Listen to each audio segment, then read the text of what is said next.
Nous revoilà pour un nouveau numéro de votre émission sur Sénégal Live. Def Buzz, comme j'ai l'habitude de le dire, c'est l'émission qui marque, qui cartonne partout à travers le monde.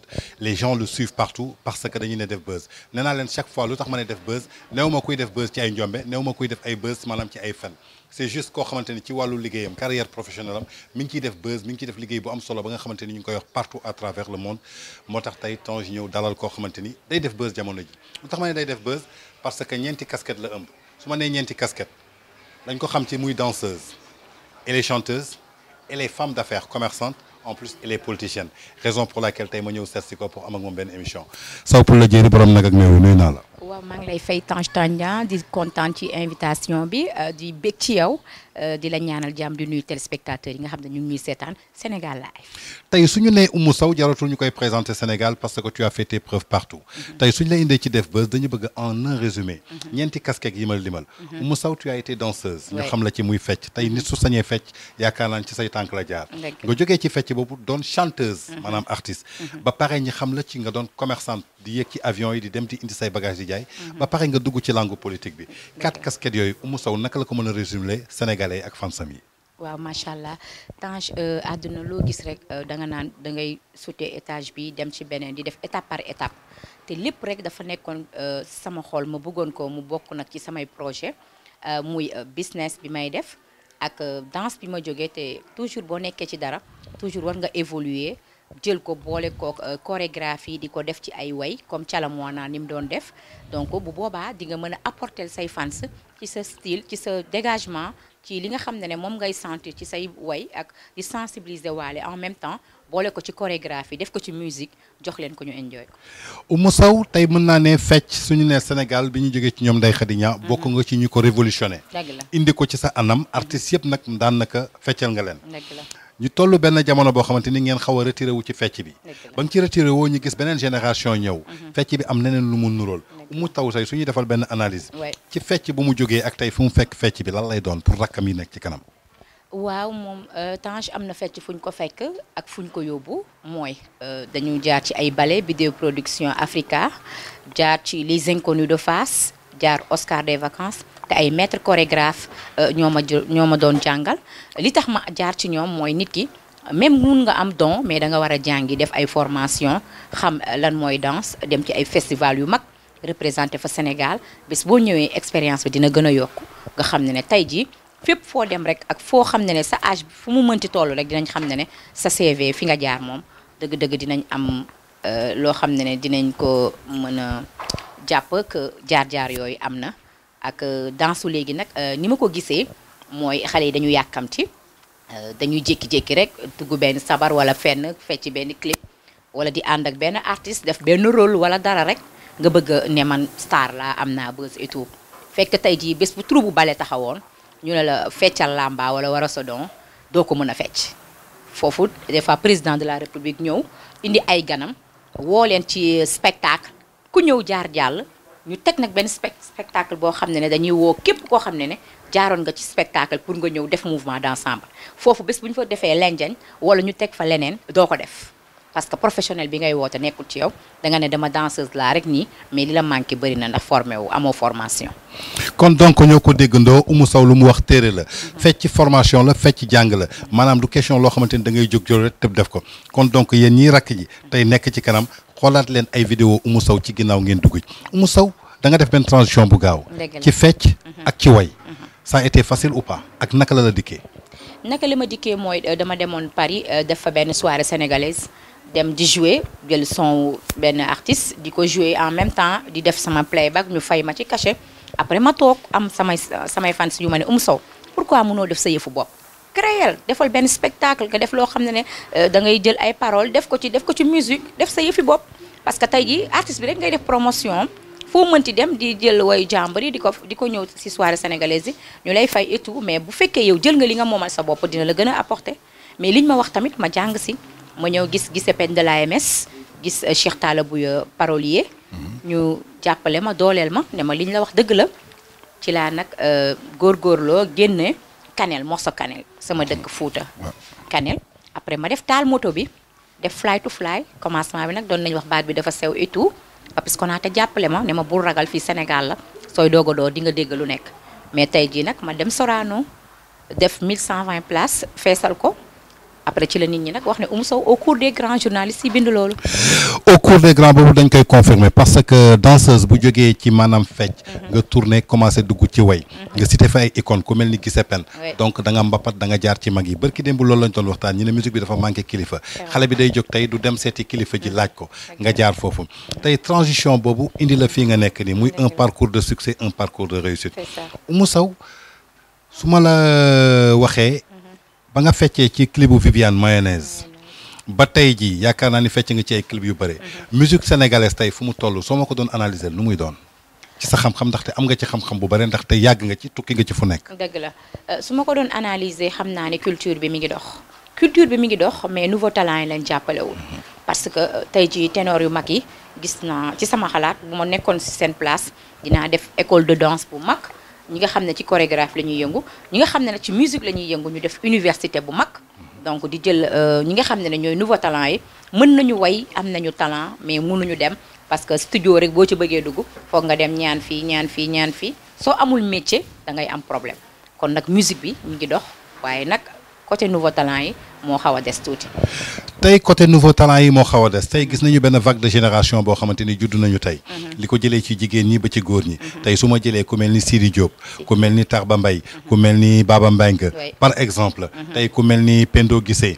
gis nañ ko tey mu dugg ci taasu bi. tey gis nañu ku mel ni Fatou Waré mi ngi dugg ci taasu bi. yow en tant que tey seen benn doyen seen benn mag bu am expérience galéré. ànd ak ku nekk nag jàng ci culture bu nekk. tey soo amoon benn conseil boo xamante ni yaa ngi koy teg seen kanam pour seen njëriñ suba lan lay doon. seen njëriñ mooy ñu bañ a yëg succès ñu maintenir ndax mun nga def benn way rek mu def buzz après nga commencé yëkkati mbagg dootoo jël say téléphone di def ay affaires yoo xam ne moo daaneel ndaanaan yu bëri da ngay modeste wàcce sa bopp gëstu jiwaat dem ci parolier yi waxtaan ak ñoom parce que boo bindee rek war nga dem am koo xam ne war na la saytul xool ndax li nga wax am na sens wala amul sens même bu fekkee amul sens sax dina la ci yokkalaat leneen ba yàlla def boo ko génnee mu am buzz mais nag mu am suivi ndax dañ ne Sénégal tam luy suñu problème mooy du ñu maintenir succès maanaam toujours bu ñu amee dara rek dañuy bàyyeeku da nga war a liggéeyaat pour morceau boobu nga defaat lu gën a am doole loolu pour ëllëg nga mën a taxaw ci plateau yu mag yi. parfois dañuy naan médias yi ñoo rey musique bi. parce que nee nañu yenn médias yi parfois dañuy favoriser. tey Oumou Sow day génnee lu am talent. peut-être jubóowul ak Tange mi patron télé tàngam. wala jubóowul ak Mouhamed mi patron TFM wala patron nangam. ñu ne bu leen teg clip Oumou Sow bu leen teg son Oumou Sow ci rajo bi.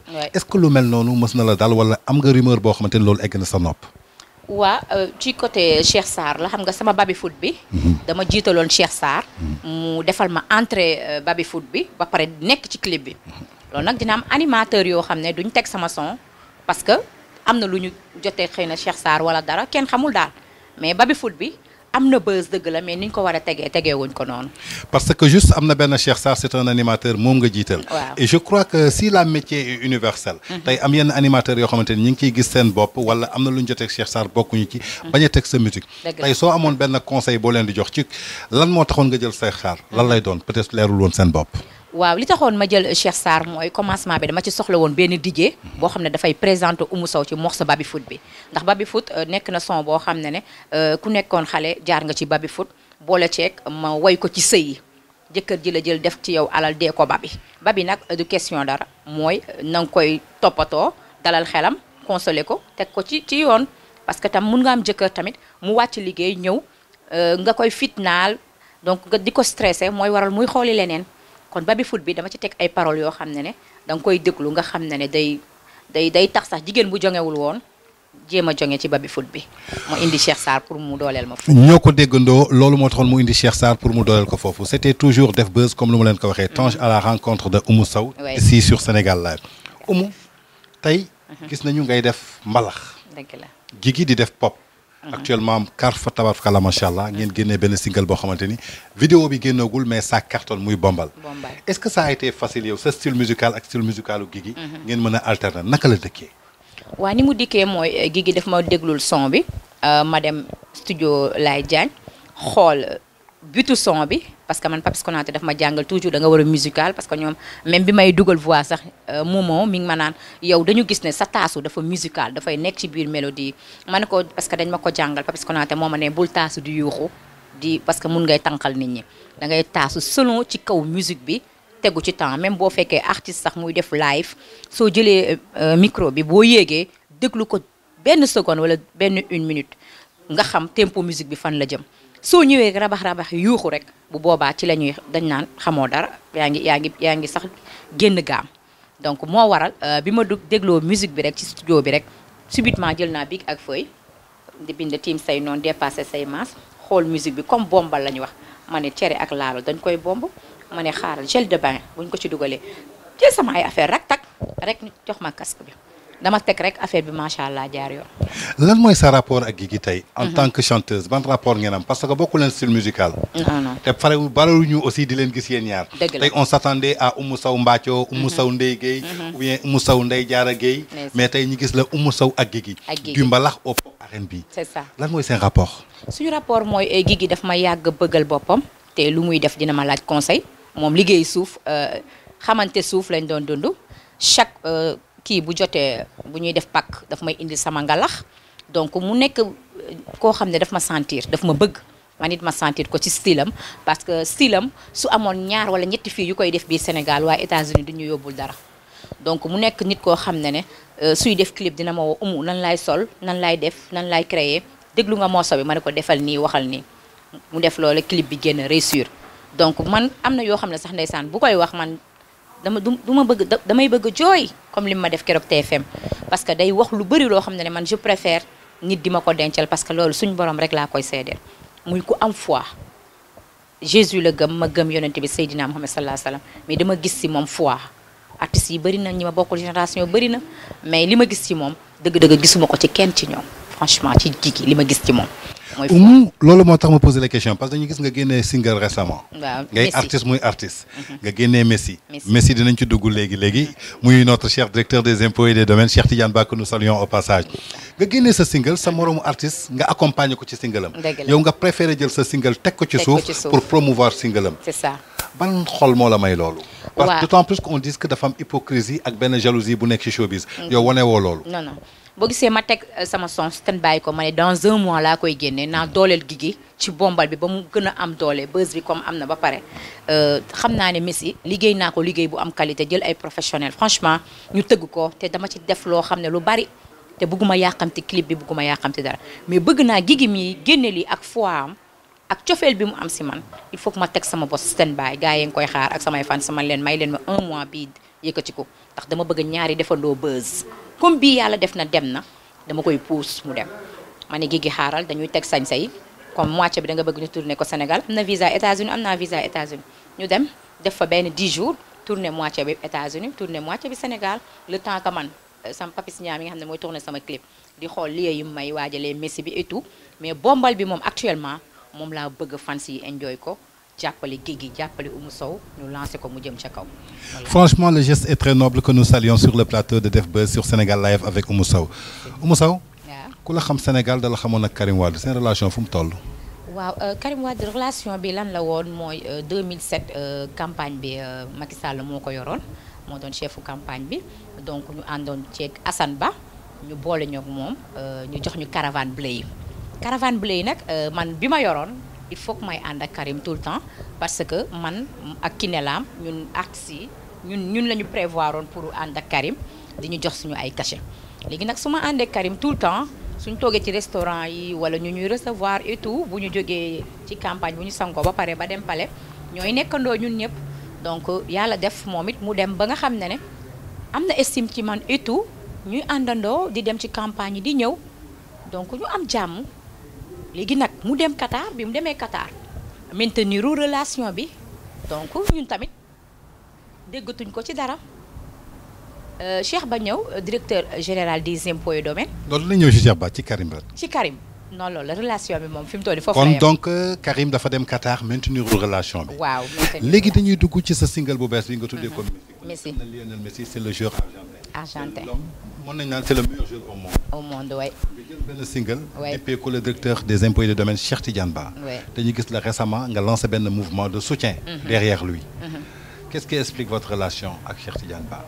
waaw ak Cheikh Tidiane Ba lan la defal Oumou Sow. lan la tey def ba Oumou Sow def benn mu lancer benn mouvement war ko mën a soutenir. ndeysaan ba tax na su ma sañoon li may wax ni sama système bi jël ko en même temps parce que c'est important ndax wax dafa am solo te li ñu nekk li nga ma jël ni exclusivité la pour ma leeral ko waa Sénégal parce que gis nañ Oumou Sow dugg naa ci politique yàgg naa politique. yàgg nga nekk ci langue politique yàgg naa nekk ci moom laa la langue présenté politique. sax. xam nga donc boo gisee ma ànd ak Cheikh Ahmed Tidiane Ba directeur général des impôts et domaines bi nga xam ne ñoo bokk koñ rue 33 angle 16 Médina mu yàgg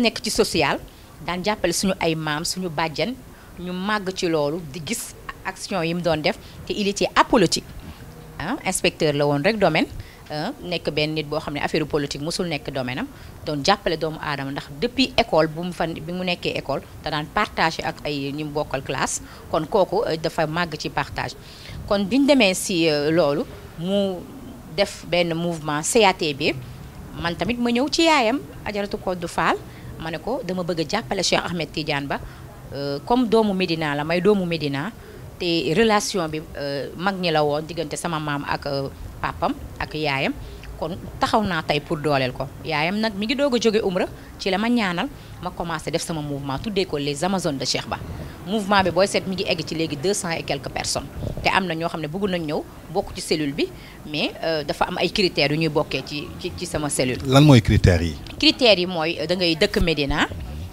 ba pare ñëw ci biir jamra bi ma def parce que 3 fois la par mois ñu tuddee ko jamra wu Cheikh Ahmed Tidiane Ba et les Amazones de Cheikh Ba donc boo ci bokkee am kees boo xam ne foofu fond de caisse bi dañ ko fay teg am na xaalis macha allah léegi nag chaque mois ñun tamit dañuy ñëw cotiser fa ku tegg ñu jox la sa xaalis léegi Cheikh Ba moom tamit day yëkkati benn somme dugalal ñu ci ñun tamit mouvement bi mën a poussé wu parce que lu am doole la loolu loo xam ne dañ ko liggéey biir Médina ma def porte à porte dugg biir Médina ay 1h du matin laa daan wàcc donc am xale yi nga xam ne temps wu xale sama ami d'enfance yi nga xam ne ñoom laa bokkaloon école tamit ma jël jeunes yi nekk ci koñ bi yëpp wax ak ñoom lan mooy seen problème ñii ne ma lii mooy seen problème ñii ne ma gisuñu suñu bopp ma xëccaat ñëpp indi looloo waral tey ji da ngay dem ba sax ñiy def politique foofu dañuy toog di la clash mais d'accord naa parce que maa ko opté pour jàppale directeur général des impôts et domaines Cheikh Ahmed Tidiane Ba te moo ko liggéey moom moo ko liggéey ci man.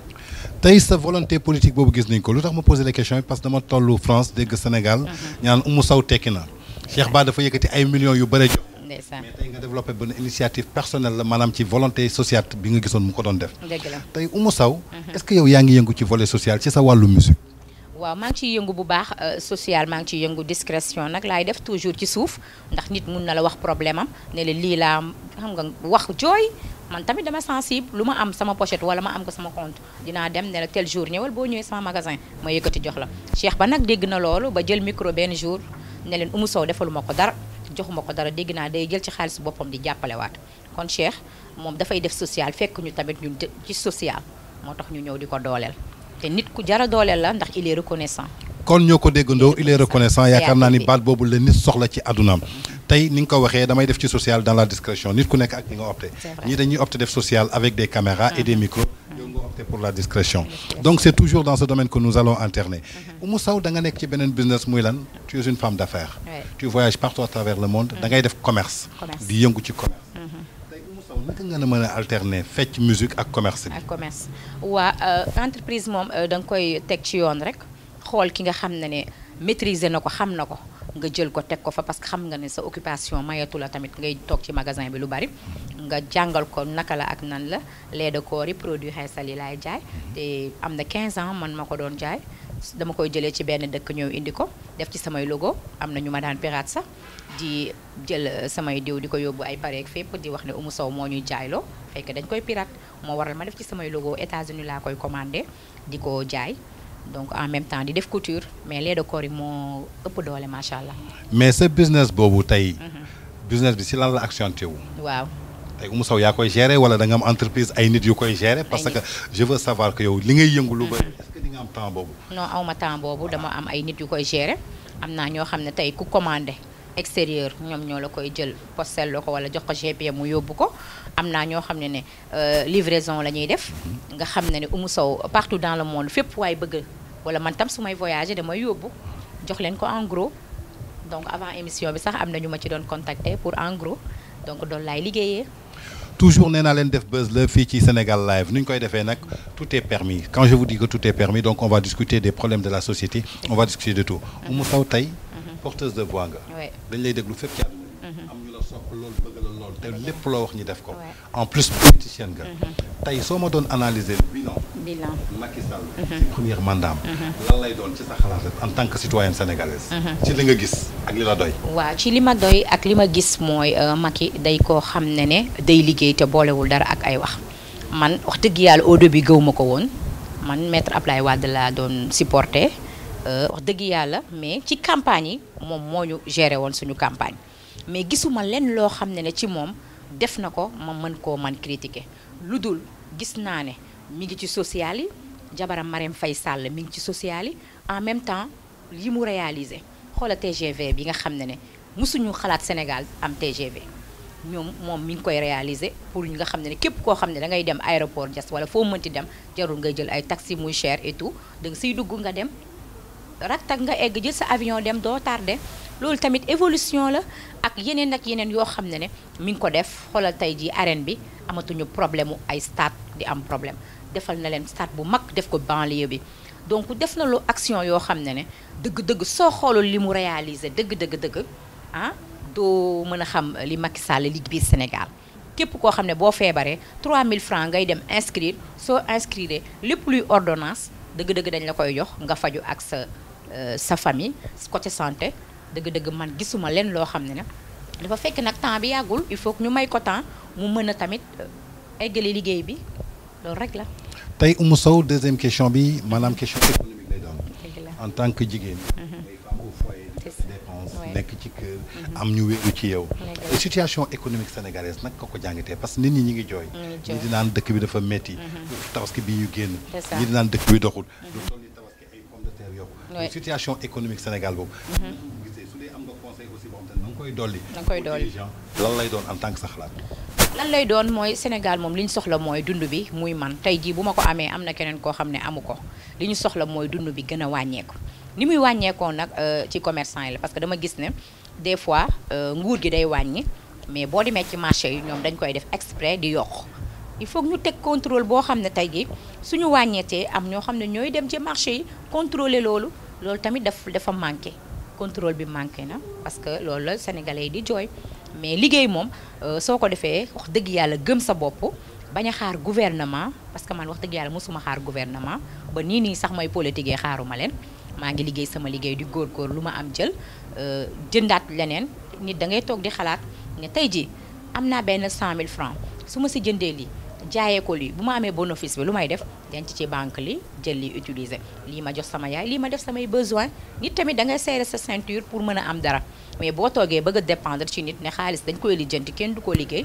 slogan boobu tamit baaxul ndax barki dem gis naa ñuy liggéey ci mbalit bi ma romb leen Médina ñu nuyu ma sister ma gis leen man tam am lu ma yëkkati jox leen encouragé leen parce que xam naa ne suñu doomu réew tey ji boo leen yóbboo Europe liggéey loo leen ci mbalit wala nga liggéey leen ci boucher wala dara dañ koy def ak di génne ay pomme de terre ay yooyu xam nga li xew Europe Tange mais duñ ko def mais boo leen yóbbu woon Europe dañ koy def mais Sénégal duñ ko def il faut que tamit ñu revenir sur terre ñun ñëpp tam jéem a xool lu ñuy évoluer parce que waa Europe ñi ngi ñëw di investir fii ku góorgóorlu di nga am Sénégal. ñoo ko déggandoo il faut revenir sur terre ñu xool naka la ñuy investir pour doxal suñu. Oumou Sow tey on dit que le milieu du showbiz dafa hypocrite. maanaam du ñu waxante dëgg yenente wu ñu jàmm. on voit que souvent day am ay querelles yuy am ci presse people bi ñu koy sentir di ko dégg fépp. lan mooy secret Oumou Sow kenn mosu la ci dégg. en plus amoon sens interdit tam accessible na amal jàmm. lan mooy sa secret. li sama secret mooy musique amul frontière te nee nañ bu fekkee yow ne nga da nga bëgg musique di dund musique il faut nga am xol bu set mais bu dee da ngay bëgg a dund musique te da ngay ànd ak nit ci benn visage bi di ko reetaan te bëggoo ko à l'intérieur donc loolu baaxul te milieu bi dañ koy dund dafa bëri man dama dem ba ragal parce que trahison yi dafa bëri ci man des fois damay toog damay julli ñaan yàlla wér ne man lu xew la moo tax man toujours dañ may trahir man lan laa def ma xam ne tam sama destin la donc dafay ànd ak sama liggéey parce que depuis mon enfance si loolu laay dund moment bii nag la serré ceinture je préfère vivre ak sama bon ak sama doom ak man ak yàlla ak yonent bi su ma wéetee sax awma lu ma neex ma jël sama kurus ma wéet dama julli ma jaamu yàlla parce que xam naa ne mënuma am sax lu ma bëggu liñ naan nit mënoo am ni nga mel doo mus a am sax je te dis mënoo am àndandoo yu mel noonu mënoo am partenaire bu mel noonu mais nga teg lépp si loxol yàlla xam na ne sa xol ëllëg dina la guider pour leneen parce que milieu bi dafa doy waar piège yi dafa bëri dama ci dund loo xam ne tout le temps ay coups bas la coups bas yi dafa bëri ba tax na léegi ñemeetuma booy ànd ak man sax bu fekkee xool nga sama parcours ak yi ma jot a dal soo muusee dëgg da ngay def nànk ànd ak man ci sincérité ñu ànd ko mais soo defee benn action sax dama yaakaar ne li ma daloon moo may bëgg dalaat mais sant yàlla. kon ñoo ko déggandoo loolu la Oumou Sow wax Oumou Sow tey mën nañu xam lan mooy say projet futur ci wàllu musique wàllu business ak wàllu politique. waaw lan moo ciy say projet lu ñu war a xaar ci yow politique incha allah du ma bàyyi du ma mus a bàyyi parce que bëgg naa ba dem ba am ndombal tànk ci politique ba mën a défendre artistes yi nga xam ne ñi ngi nekk ci dëkk bi te joxuñu leen seen gëdd man loolu laa bëgg man bëgg naa ba am ndombal tànk ci politique incha allah pour mën a jàppale artistes yi di leen kaasan ndax mosoo gis assemblée député artiste mosul am te loolu bëgg naa sénégalais yi jàppale ma ci ba mu mën a dem toog ak artistes yi taxaw foofu défendre leen jàppale leen président Macky Sall jàppale ma ci Cheikh Ahmed Tidiane ba directeur général des impôts et domaines nga xam ne mooy suñu messi mu jàppale ma ci ak sama mbooloo Médina ndax doolee jën ndox les amazones de Cheikh Ba et les amis ak ñi nga xam ne ñoo ma wóolu bëgg ma topp sama ginnaaw ne suñu carte yow lañ koy jox nga jox ko Cheikh Ba jox ko ku ko neex.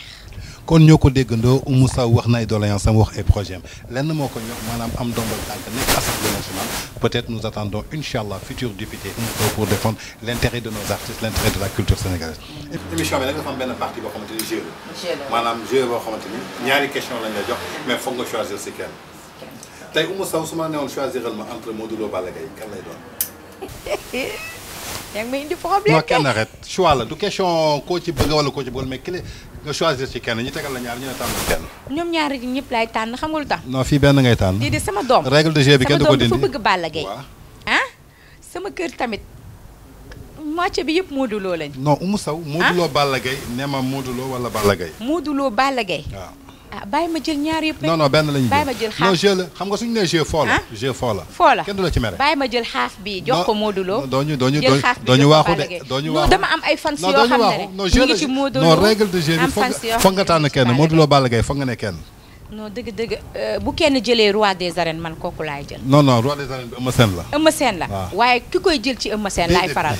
Modou Lo Balla Gaye nee ma Modou Lo Balla Gaye. non Balla su ma waxee. Modou Lo non su ma waxee Modou Lo. règle de jeu sama doom daf may indil problème ndax Balla Gaye la bëgg. non kooku sa doom la su ma ko laajoon moom mën na ma ne Balla Gaye. je te dis su ma laajee keneen sa kër mu ne ma Modou Lo mais du question yow yaa leen di faral de. mais Modou Lo Balla Gaye personnage da ngay choisir. ah franchement. non tu dis kenn rek jeu la. non jeu la mais affaire bi day diis si man. non waxal kenn. je te dis je. non question bi duñ ko bàyyi. non question bi foog ñu kii ko. bàyyi ñu baaral ko rek ba ma am king bi. ñu baaral ko. ki nga xam ne daal mooy xeex ba jëli couronne bi ci Eumeu Sène jàppal na kooku laay faral à vie. waaxu nga ñu daal. góor yàlla pire ngi doonu. Eumeu Sène waaxu nga ñu daal léegi damay marié ou célibataire. célibataire. polygame ou monogame.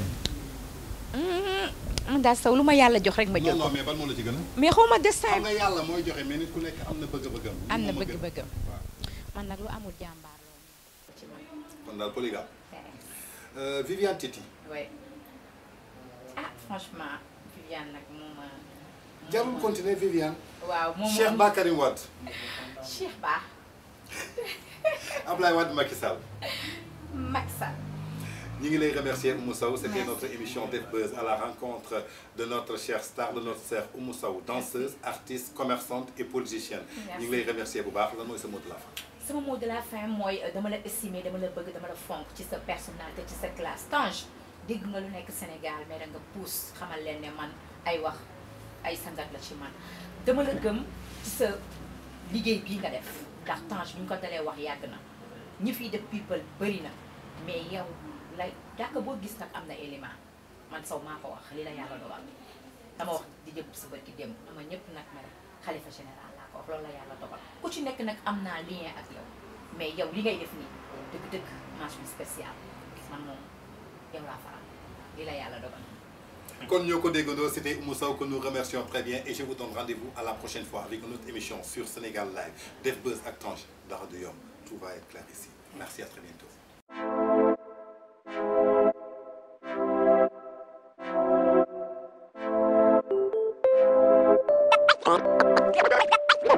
One.